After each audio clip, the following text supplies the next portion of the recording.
اللہ کی محبت حاصل کرنے کا آسان طریقہ۔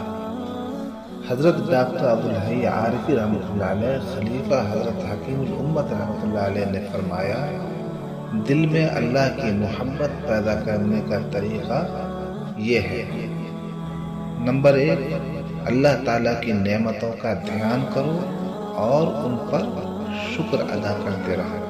نمبر 2، اہل محبت کی صحبت اختیار کرو اور ان کے حالات، اشعار اور کتابوں کو پڑھتے رہو۔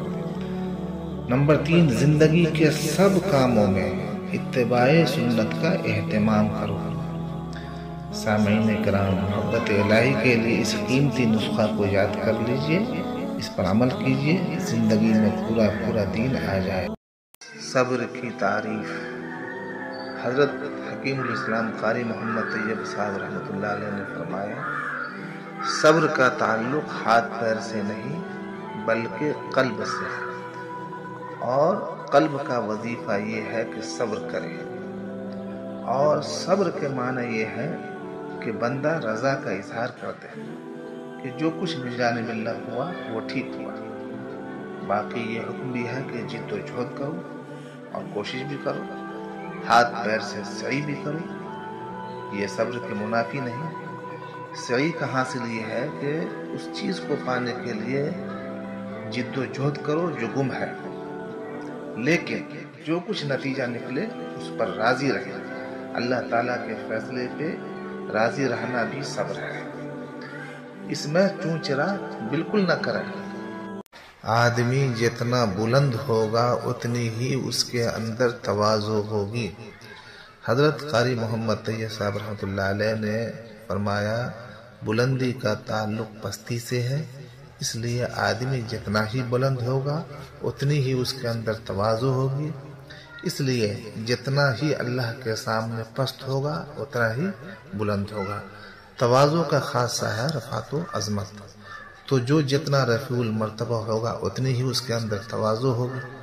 نبی کریم صلی اللہ علیہ وسلم سید البشر اور اکمل الخلائق ہیں، اس لیے جتنی بھی آپ کی عظمت اور آپ کا احترام ہو وہ کم ہے، لیکن تواضع کا غلبہ یہ ہے کہ مجلس میں بیٹھ کر آپ کسی اونچی جگہ کو منتخب نہیں کرتے تھے۔ صحابہ رضی اللہ عنہم اجمعین ادھر ادھر بیٹھتے ہیں، بیچ میں آپ بھی بیٹھے ہیں۔ چور اندھا ہو گیا۔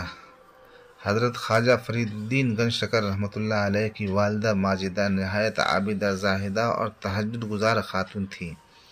ایک رات وہ نماز تہجد ادا فرما رہی تھی کہ اسی اثنا میں ایک چور گھر میں داخل ہو گیا۔ اندر آتے ہی اس کی بینائی چلی گئی، وہ سخت پریشان اور دیواروں سے ٹکراتا رہا۔ اس نے گھبراہٹ میں آواز دی کہ اس گھر میں کوئی ایسی برگزیدہ ہستی ہے جس کی ہیبت سے میری بینائی چلی گئی ہے۔ میں اس ہستی سے وعدہ کرتا ہوں کہ بینائی ملنے پر چوری سے تائب ہو جاؤں گا۔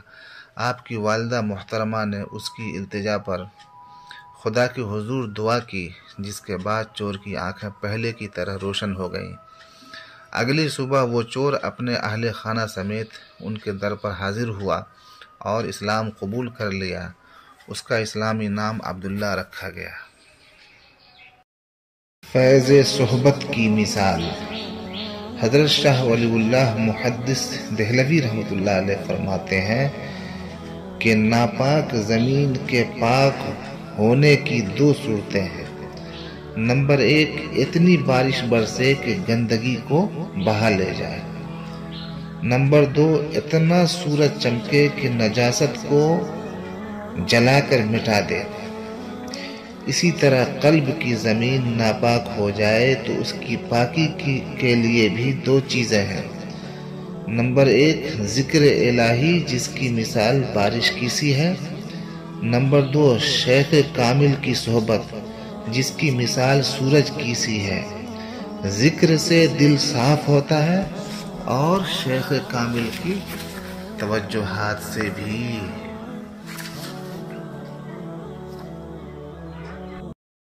سادگی سنت ہے اور اسی میں عزت ہے۔ حدیث پاک میں آپ صلی اللہ علیہ وسلم نے فرمایا، وَإِيَّاكَ وَالتَّنَعُّمَ فَإِنَّ عِبَادَ اللَّهِ لَيْسُوا بِمُتَنَعِّمِينَ۔ عیش پرستی سے بچو، کیونکہ اللہ کے مخصوص بندے عیش پرست نہیں ہوتے۔ اس حدیث شریف کا صاف مطلب یہ ہے کہ ضرورت سے زیادہ راحت مت ڈھونڈو اور بجائے زینت اور چمک دمک اختیار کرنے کے ظاہری اور باطنی پاکی صفائی سے رہو۔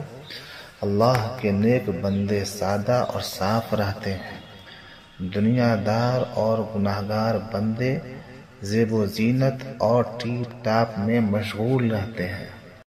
اہل علم میں سب سے خطرناک روگ۔ حضرت شیخ الحدیث مولانا زکریا رحمۃ اللہ علیہ اپنے ملفوظات صفحہ نمبر 92 پر فرماتے ہیں، اہل علم کے اندر بس ایک ہی بگاڑ اور روگ ایسا ہے کہ 100 سونار کی ایک لوہار کی، وہ ہے تکبر۔ میرے پیارو، بس یہ نکال دو، مقام پر پہنچ جاؤ گے۔